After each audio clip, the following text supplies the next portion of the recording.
we haven't spoken much of the penumbral lunar eclipse in Libra coming up just after the spring equinox. Its importance is kind of shadowed by the general spring equinox itself and, of course, the big solar eclipse in April. But the lunar eclipse happening before that's pretty important. When we think of Libra, of course, is the other side of the zodiac, the so-called fall equinox. And this is where we get the word library and liberty and liberation and liberal. And if we were to break down what those words really mean in their original essence, then it would make a lot of sense. And of course, the Egyptian sun god Ra is in the word Libra. And Libra is the scales. The symbol for Libra is kind of like two stripes with a little half circle. It represents the sun crossing back over the equator at the so-called fall equinox, directly opposite spring. This is where we are now, directly opposite of that, because the new moon happens where the sun is and the full moon happens in the opposite. So Aries Libra axis. I am, you are. We've mentioned this a little bit in other talks. And Libra represents that scale of justice, the balance. Is everybody in the room okay? Whereas Aries is the I am, the part of ourselves in a human form where the ego is part of our existence and we must deal with it. And so the I am,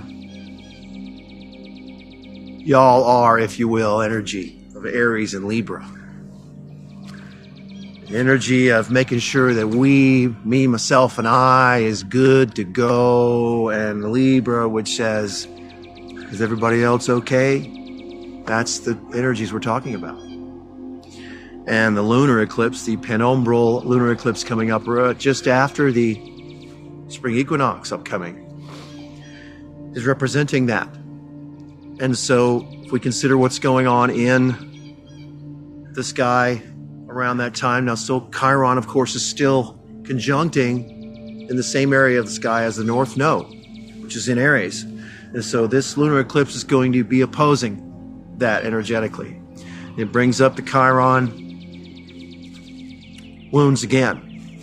And while we're on the subject of the sort of opposite, the polar energies that are all over the zodiac, we think of the strong energies in play this spring. They involve Aries, of course, and then they also involve very strongly the sign of Taurus, particularly the big conjunction that's coming up in Taurus towards the end of April with Jupiter and Uranus. And if we are to look at the opposing energies there, Taurus, the second archetypal sign of the zodiac, Aries 1, Taurus 2. Taurus is I have. So the zodiac, the energy of the zodiac starts with I am and I have. We know the opposite of Aries is Libra, which is the balance, you are. The opposite of me is everyone else. But if Taurus is I have, the opposite of Taurus, which is Scorpio, is I want. I desire. And as we've spoken of, Scorpio is ruled by Pluto. We have talked a lot about Pluto. Pluto rules the underworld of our desires. Taurus, where this great conjunction is happening in April of this year, is talking about what we have, what we own, what we possess. And in the physical world, as human beings, this is a heavy issue, because this epoch we find ourselves in is filled to the absolute overflowing brim with things to have and things to want, and stuff to have and stuff to want. Those things that we have, things that we want, are replacements for some sort of desire deep within us that we are reaching out into the world to find a solution for. There are aspects of all of our lives whereby we do not give enough of ourselves away, and aspects of our lives where we give too much of ourselves away. There are aspects of all of our lives where we have more than we need, and in some cases have even more than we want. And usually all of us want more, no matter what we have. There is something we always want. And in the technocratic society we live in, it is very, very easy to lose sight of what we do have. Before we know it, we're getting caught up in what we want or what we think we want, forgetting about what we actually have in front of us and around us, and most importantly, inside us. Libra, the scales of balance in the zodiac, want to make everything fair and just. I will always hear my mother's voice when I think of the words, life is not fair. Libra is that part of the zodiac that brings that energy of fairness into our lives, into the energy of this universe. Fairness does exist. It does exist. And fairness and justice should exist. Certainly more than it does. Truth be told, most of us give ourselves away far more than we should. And there are many takers, wanters, and takers, and havers. We know that these things are out of balance in many different ways. The deeper we look inside, the more we realize how out of focus that equation is in our mind about the world and about what value certain things have, both inner and outer, both material and immaterial. It is not egomaniacal or narcissistic to want, to desire. It is not egotistical or narcissistic to be what one is and to own that, and even to be proud of that, if I may borrow the energy of Leo. This is not ego. We realize the true self, the true I am, when we bring our ego to our knees with God's help. This is when we realize the true I am. And this is when we start to better understand the true balance of you are. For I, just like you, can only perceive this reality through this movie, this particular lens that I have. And from the lens that God gave you, I'm just a mere character in that particular movie.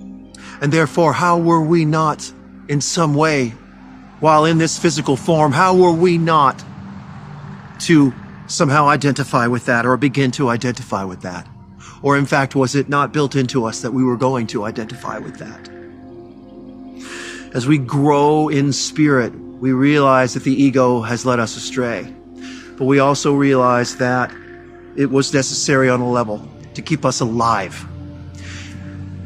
If I turn toward the tree and there is a tiger waiting for me, my ego is going to help keep me alive, if I even have a chance. There is truth to that. There is a natural law to that. However, we also know that we possess ego in a way that the other parts of the animal kingdom do not. And we struggle in a way that the other animals do not.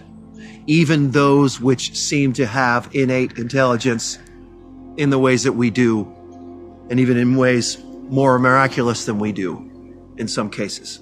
We think of elephants and dolphins and the spring to mind the obvious, and certain canines and certain birds sometimes. We know there's a fine line somewhere. There's a little bit of blur here, but we know that the human species is pretty messed up. And we have fallen into ego way too far. It has become far more than the necessary tool needed to survive in the physical form. And it has become a vehicle of I want and I have. And therefore we want more and we have more. And we know the kind of imbalance and division that causes and has caused and is causing in the world. And take a look around for 5 seconds and there it is, in all the different ways. I speak a lot about the idea, the truth of God's reality, Mother Nature's reality of sovereignty and unity, at the same time holding those two great facets of reality at once. Sovereignty and unity. This is the key to our breaking through the mysteries of the ego, the mysteries of our connection as humans, and the connection to earth and to animal life and plant life, is understanding that perfect balance. And it's beyond a balance. It is an actual connection of true sovereignty and true unity, because when we find true sovereignty, we start to find our true unity, and vice versa, versa versa.